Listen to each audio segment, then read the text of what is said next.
Normally આપણે ઘરે આદુ, ઇલાયચી કે ફુદીનાવાળી ચા પીતા હોઈએ છીએ, પણ હવે તો માર્કેટમાં અલગ અલગ ફ્લેવરવાળી ચાય પત્તી પણ મળે છે અને બહાર ચા પીવા જઈએ ત્યાં પણ અલગ અલગ ફ્લેવરની ચા મળતી હોય છે.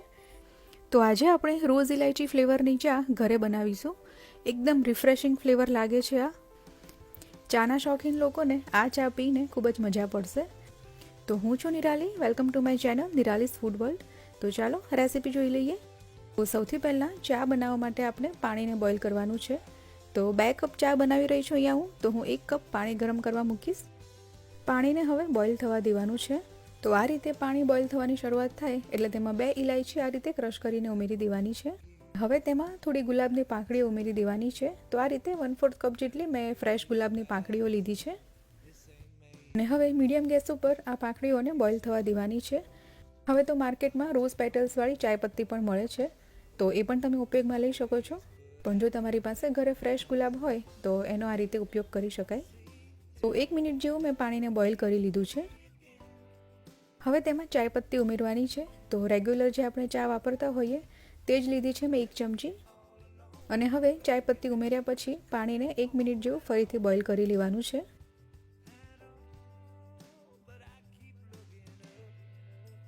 પાણી હવે બોઇલ થઈ ગયું છે. તમે જોઈ શકો છો તેની ક્વોન્ટિટી પણ ઓછી થઈ ગઈ છે. હવે તેમાં નોર્મલ ટેમ્પરેચરનું દૂધ ઉમેરવાનું છે. તો 2 કપ દૂધ ઉમેરવાનું છે. અહીંયા દૂધ તમે કોઈ પણ લઈ શકો છો જે તમે રેગ્યુલર ઘરે વાપરતા હો.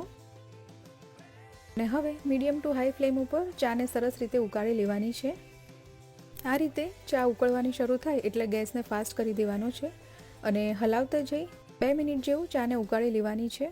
આપણી ચાની ક્વોન્ટિટી ઓછી છે એટલે તેને ઉકળવામાં પણ ઓછો સમય લાગશે. જો તમારે વધારે ક્વોન્ટિટીમાં ચા બનાવવાની હોય તો એ પ્રમાણે તમારે ચાને ઉકાળી લેવાની.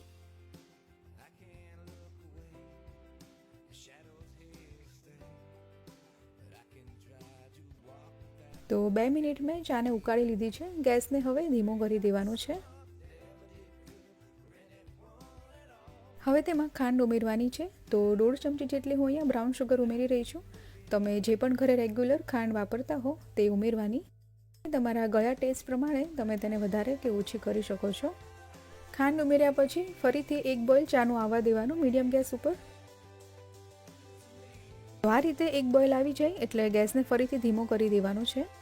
હવે તેમાં થોડું રોઝ વોટર ઉમેરવાનું છે. તો તમે જોઈ શકો છો 1/4 ચમચી મેં રોઝ વોટર લીધું છે.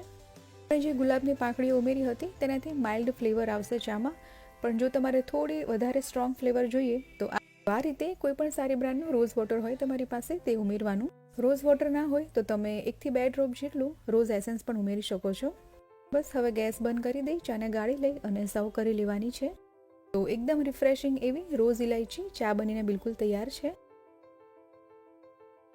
છેલ્લે થોડું ઇલાયચી પાવડર સ્પ્રિંકલ કરી લેવાનું અને ગાર્નિશિંગ માટે 1 ગુલાબની પાંખડી મૂકી દેવાની.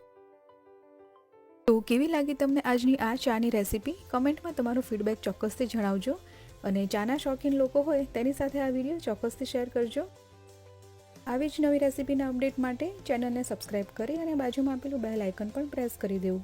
તો ચાલો ફરી મળીએ નવી રેસીપી સાથે. ત્યાં સુધી બાય બાય, ટેક કેર.